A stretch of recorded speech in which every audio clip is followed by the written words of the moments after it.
भगवतो अरहतो सम्मा संबुद्धस्स नमो तस्स भगवतो अरहतो सम्मा संबुद्धस्स नमो तस्स भगवतो अरहतो सम्मा संबुद्धस्स। या ईश्वराला शांतीचा संदेश देणारे आवाज करा मोठा। हॅलो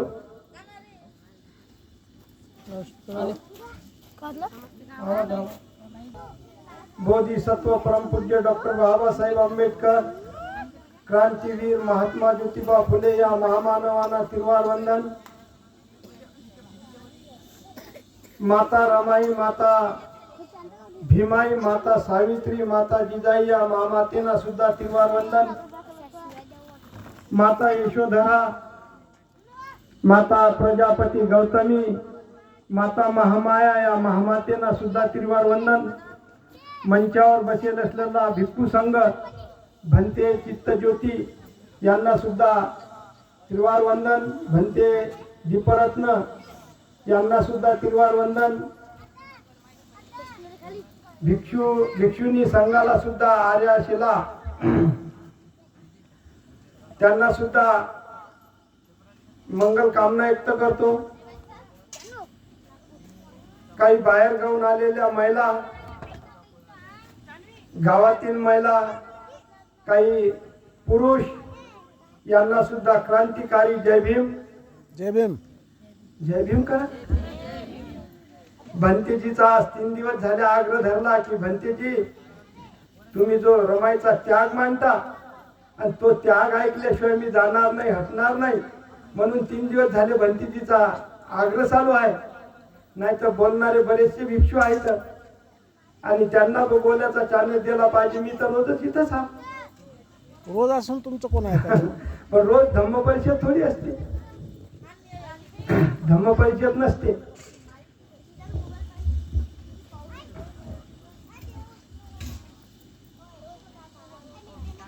डॉक्टर बाबासाहेब आंबेडकरांना समजून घेणं हे काळाची गरज आहे।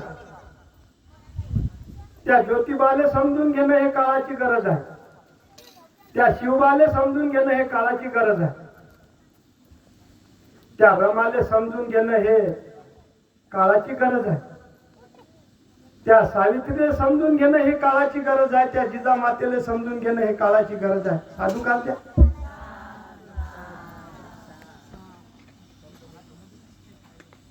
आज मी रमाईचा त्याग तुमच्या समोर मांडणार आहे, म्हणून आपलं मन, आपलं चित्त एकाग्रस्त असलं पाहिजे। कारण रमाईला समजून घेणं एवढं सोपं नाही आहे। बाकीच्या ज्या महामाया होऊन गेल्या त्यांच्या घरी, त्यांच्या परिवारात भक्कम काही असं द्रव्य होतं, पण रमा मातेला नव्हतं ना।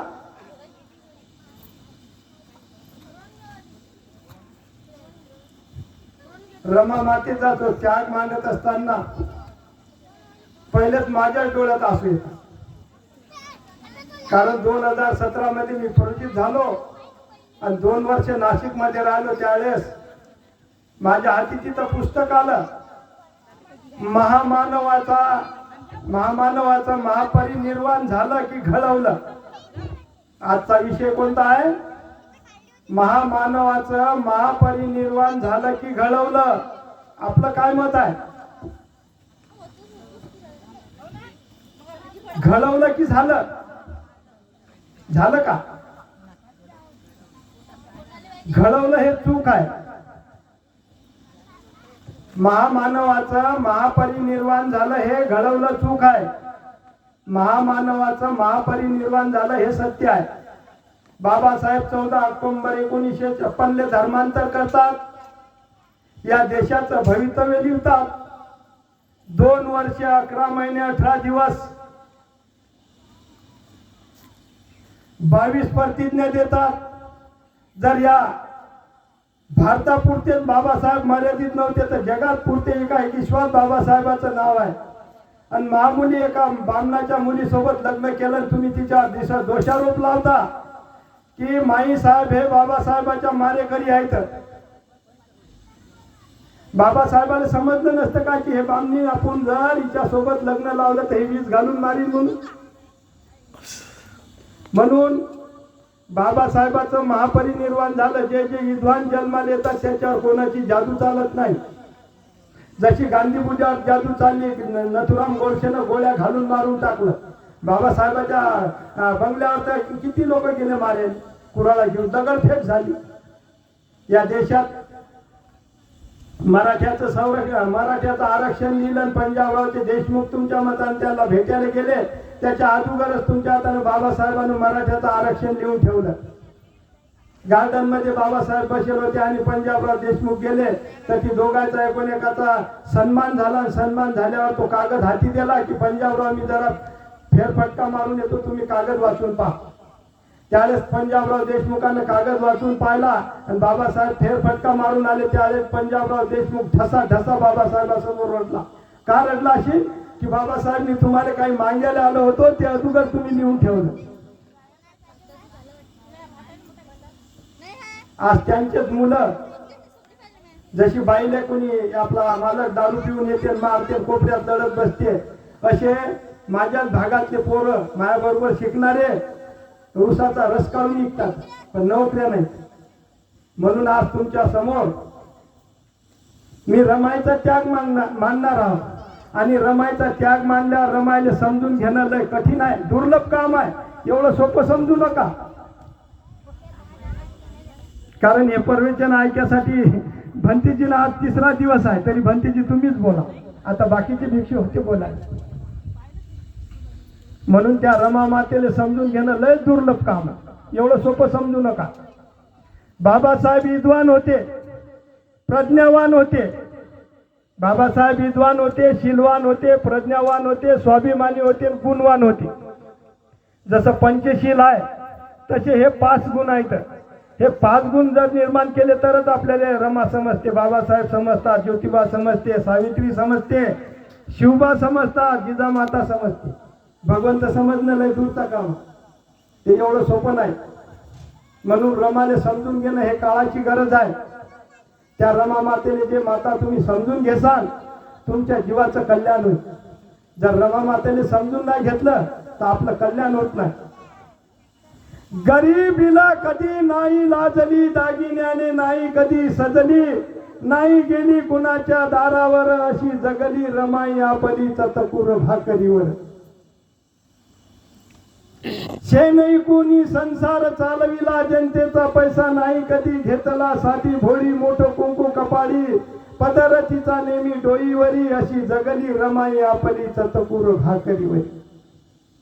यशवंता मुकुंदासाठी झुराची पिठाचे दूध करून पाजायची लक्ष्मी जाऊ शंकर भाऊ, भार सर्वांचा एकटीवर, अशी जगली रमाई आपली चतकुर भाकरीवर.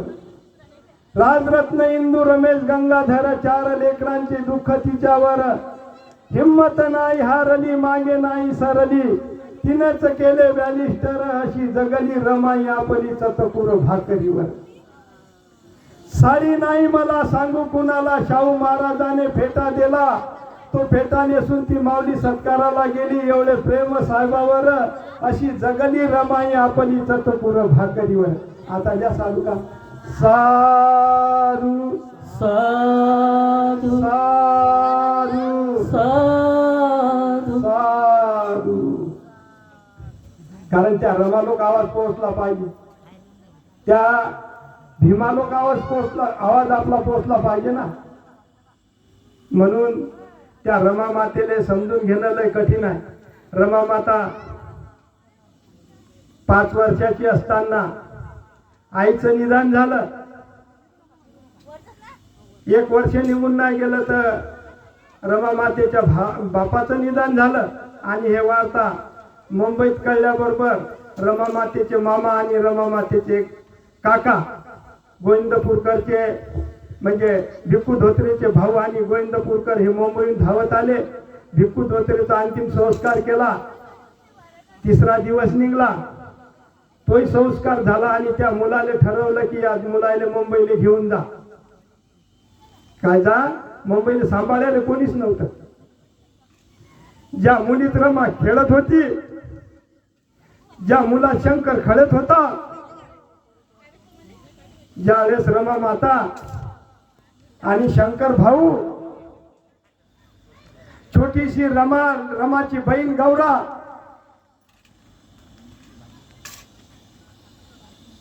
मामा पुढे चालत होते, त्याच्या मांग रमा मातेचे काका चालत होते, रमा माता भावाने पुढे घालत होती.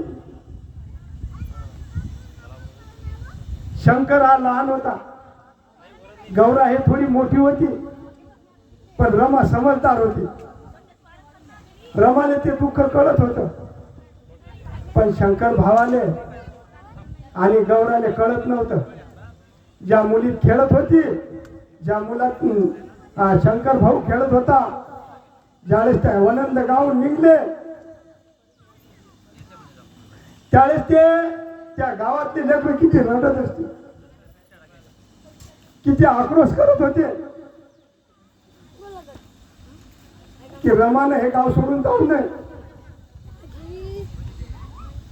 रमा सारखी आपल्या झोपड्याकडे पाहत होती. रस्त्याने चालत होते, पण रमा माता माग पाहत होती,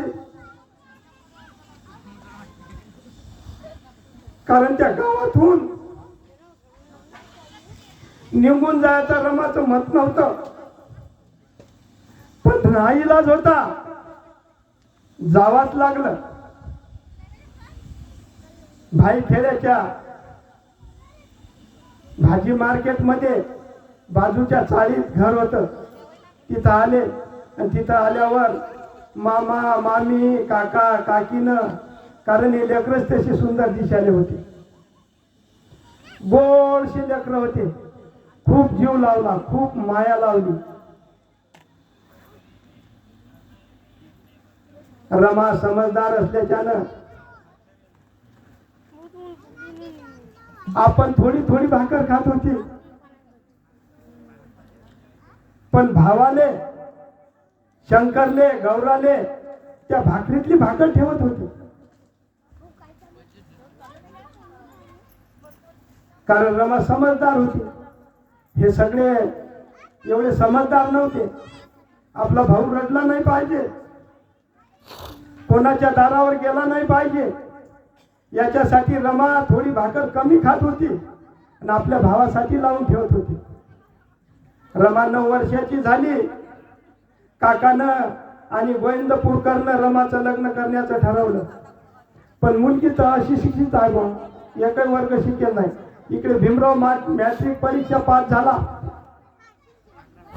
रामजी सुभेदार परेलच्या डबक्या चाळीत राहत होते आणि पहिले रामजी सुभेदारानं 2 मुली पाहिल्या, पण रामजी सुभेदाराचं मन काही लागत नव्हतं की भीमरावासाठी कशी मुलगी पसंत करावं. इकडे मीरा आत्या आणि रामजी सुभेदार दोघं भाऊ संध्याकाळी बसत होते आणि गप्पा मारत होते की आपल्याला भीमराव आता मॅट्रिक पास व्हायलाय, आपल्याला भीमरावचं लग्न करणं अर्जंट आहे. पण मीरा आत्या रामजी बाबाला समजावत होती की अरे भीमाला शिकू दे, भीमा हुशार मुलगा आहे. पण रामजी बाबा म्हणत, मीरा त्याले रामजी बाबा म्हणत की तो काही बाई जोडत बसणार नाही, तो खूप हुशार आहे, त्याला मी सकाळ 4 वाजता उठायला लावत जाईन, अभ्यास करायला लावत जाईन.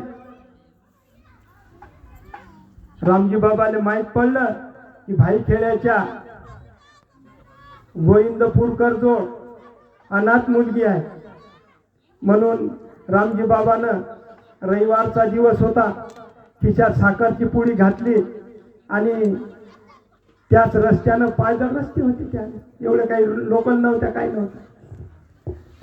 त्या गोविंदपूरकरच्या घरी आले.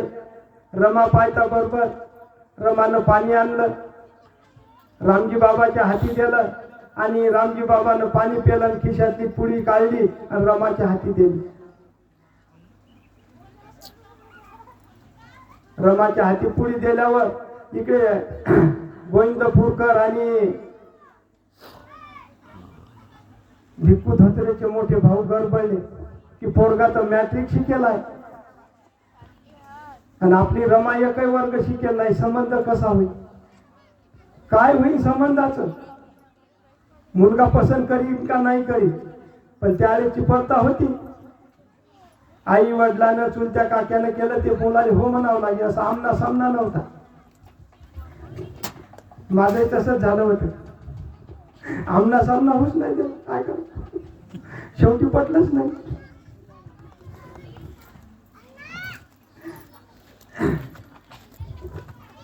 (1908) साली भाईखेड्याच्या भाजी मार्केटमध्ये भीमाचं रमाचं लग्न लागलं.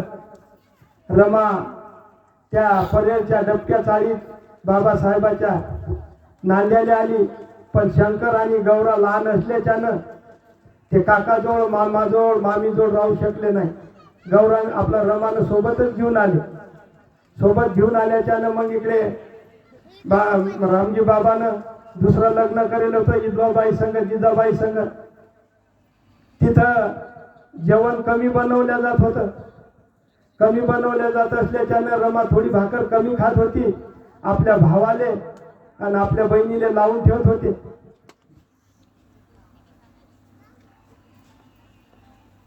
सयाजीराव गायकवाडची बाबासाहेबांनी शिष्यवृत्ती भेटली.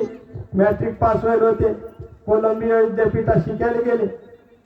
तिथं 2 वर्षाचा अभ्यास होता. सयाजीराव गायकवाड संघ करार केला. काय करार केला सयाजी गायकवाडनं की तुमचं जर त्या अमेरिकेच्या कोलंबिया विद्यापीठाची PhD झाली की तुम्हाला माझी नोकरी करावं लागेल. बाबासाहेबांनी करार केला. त्या करारावर तुमच्या मतानं सही केली आणि बाबासाहेबांनी शिष्यवृत्ती भेटली. बाबासाहेबांना 2 वर्ष त्या अमेरिकेत काढले. तठून आल्यावर शिक्षण गेल्यावर बडोद्याच्या सयाजी गायकवाडच्या नोकरीवर गेले. तिथं किती हाल झाले असतील, अपेष्ट झाले असतील, तिथं गेल्यावर समजते. कारण चित्तज्योतीनं मला त्या गुजरातमध्ये बडोद्याला नेलं. म्हणून मी इथं धम्म परिषद टाकली आणि चित्तज्योतीला 2 महिन्यापासून की भंतेजी मी जिथं राहतो तिथं तुमचं आक्रमण होणं कामाचं आहे. म्हणजे तुम्ही आल्याशिवाय माझं ठिकाण पाहिल्याशिवाय मला चैन पडणार नाही. माग नांदेडच्या आर्याजी आहेत त्यांना सुद्धा निरोप दिला, फोन केला की तुम्ही बडोद्याला चाला. आर्याजी बी बडोद्याला आल्या आणि तिथं ज्या सयाजीराव गायकवाडची 11 दिवस नोकरी केली. फक्त किती दिवस? 11 दिवस. 11व्या दिवशी पारशी मालकानं खोली भेटत नव्हती. पारशी मालकानं ते सामान रात्री 11 वाजता खाली उतरवलं, खोलीतून रोडवर ठेवलं. म्हणे बाबासाहेब या जातीवादी लोकांपुढे माझा नाईलाज आहे. हे माझी हॉटेल उद्ध्वस्त करतील, फेकून देतील, सगळं तुमचं तुम्ही पहा. बाबासाहेबांना आपल्या दोन्ही बॅगा घेतल्या.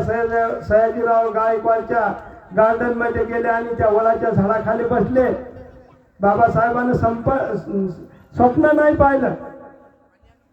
बाबासाहेबांनी काय केला? संकल्प केला. जसा सिद्धार्थ गौतमानं संकल्प केला होता. 29व्या वर्षी पाण्याहून वाद झाला की मी बुद्धत्व प्राप्त करीन, तास घरी. तसं बाबासाहेब 11 दिवस नोकरी केली. 11व्या दिवशी सामान रोडवर फेकून दिलं. ते सामान घेऊन सयाजीरावच्या गायकवाडच्या गार्डन मध्ये गेले. त्या वडाच्या झाडाखाली बसले. तिथं ढसा ढसा बाबासाहेब रडले आणि संकल्प केला. काय संकल्प केला? की मी एवढा विद्वान असून, शिकेल असून, जर माझी हे परिस्थिती आहे तर समाजाचं काय असेल, समाजाचं कसं असेल. म्हणून बाबासाहेबांनी संकल्प केला की मी माझ्या समाजाला न्याय देईन. म्हणून आपल्याला बाबासाहेबांच्या संकल्पामुळे हे सुखाचे दिवस आले. इथं रडले बाबा, इथं रडला भीमराव म्हणून आला भिकाऱ्याले भाव. आपल्याला भावाला नाही तर कोणीच नव्हतं बरं आपलं. काय माझा 7चा रनिंग आहे. मी 50 वर्षाच्या अगोदर 10 वर्षाचा होतो. त्यावेळेची परिस्थिती मला सगळं कळते, सगळं समजते, सगळा इतिहास माझ्या डोक्यात आहे. आपली काय परिस्थिती होती 50 वर्षाच्या अगोदर. म्हणून त्या रमा मातेला समजून घेणं लय दुर्लभ काम आहे. एवढं सोपं समजू नका, कारण हे प्रवचन साधा आणि सोप्या भाषेत आहे. जसं भाजीला जास्त तेल मीठ लावलं की ते चांगली गोड वाटते, पण हे तसं नाही आहे. साधा आणि सोपं तुम्ही काहीतरी घरी नेलं पाहिजे म्हणून साध्या आणि सोप्या भाषेत बोलून राहिलो.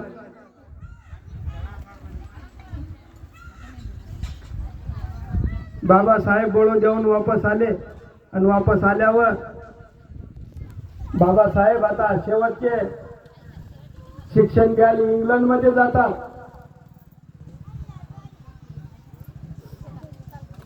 त्यावेळेस रमाईची तब्येत खराब असते. काय असते? रमाईची तब्येत खराब असते.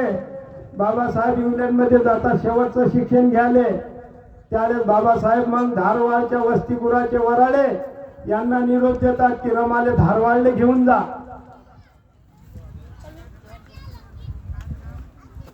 धारवाडचे वसतिगृहाचे वराळे रमा आणि यशवंत हे तिघजण धारवाडले पोहोचतात.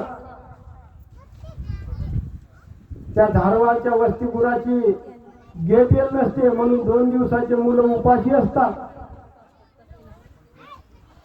तिथं गेल्याबरोबर रमा माता पोहोचते. रमा माता तिथं पोहोचल्यावर मुलं रमा मातेच्या इकडे पाहतात आणि किवील तोंड आणि रमा मातेच्या डोळ्यात आसू येतात. आपल्या हाताच्या 4 बांगड्या सोन्याच्या काळत्या आणि वराळेजवळ गाण ठेवायला देते. धारवाडचे वसतिगृहाचे वराळे त्या 4 बांगड्या सोन्याच्या घेतात, दुकानात जातात, गाण ठेवतात आणि त्याचा किराणा भरतात. रमा मातेची तब्येत खराब असून तरी रमा माता स्वयंपाक बनवते आणि त्या मुलाला जेवण वाढते. म्हणून त्या रमा मातेला उपमा दिलाय 9 कोटीची आई, तिचं नाव रमाई. असंच म्हटलं का? काय म्हटलं? 9 कोटीची आई, तिचं नाव रमाई. आता आमच्या इकडे जर 10चा नोट असला तर आम्ही फाटका तुटका असला तर घ्या म्हणतो म्हणजे सुद्धा 20चा 50चा 100चा देत नाही. पण रमा मातेचं तसं नव्हतं. रमा मातेनं आपल्या हातातल्या 4 बांगड्या काढल्या आणि धारवाडचे वसतिगृहाचे वराळे यांच्याजवळ गाण ठेवायला दिलं आणि वराळे दुकानात गेले, गाण ठेवल्या, किराणा भरला. त्या मातेनं तब्येत खराब असून तरी तुमच्या मतानं जेवण स्वयंपाक बनवला आणि त्या मुलाले जेवण वाढलं म्हणून तिला उपमा दिलाय की 9 कोटीची आई, तिचं नाव रमाई. असंच म्हटलं का? म्हणून त्या रमा मातेला समजून घेणं लय दुर्लभ काम आहे, कठीण काम आहे.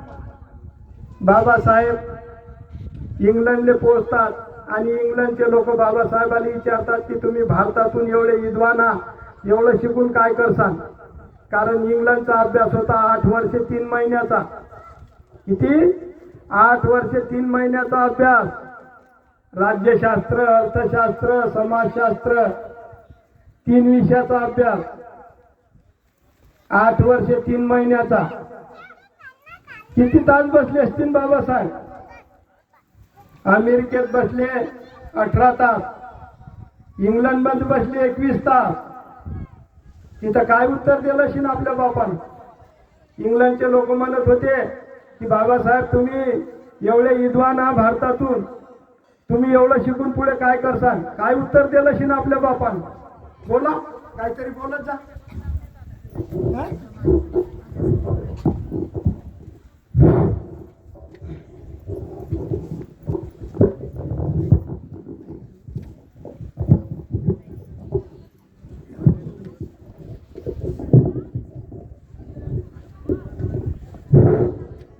काय उत्तर दिलं असेल? बाबासाहेब म्हणत की तुमच्या देशात जशी लोकशाही आहे तशी माया देशात मी लोकशाही नांदवीन एक दिवस. बाबासाहेब इंग्लंडमध्ये 21 तास अभ्यास केला. इकडे भारतात इंग्रजाची चळवळ, इंग्रजाने चले जावचा ठराव मांडला. गांधी बुड्यानं चले जाव, पण इंग्रज बी खूप हुशार होते. म्हणून बाबासाहेब तुम्ही देश कसा चालवता लिहून द्या. बाबासाहेबाचं इंग्लंडचं शिक्षण पुरं झालं. 2 वर्षात बाबासाहेब भारतात आले आणि भारतात येऊन बाबासाहेब पार्लमेंटमध्ये उतरू नये म्हणून ठरल्यास मनुवाद्यानं पार्लमेंटचे सगळे दरवाजे बंद केले होते बाबासाहेबासाठी. जसं आपण घरात झोपतो आणि झोपल्यावर दार खिडके सगळं बंद करून झोपतो, तसं पार्लमेंटमध्ये बाबासाहेब उतरू नये म्हणून पार्लमेंटचे दरवाजे बंद करून ठेवले होते.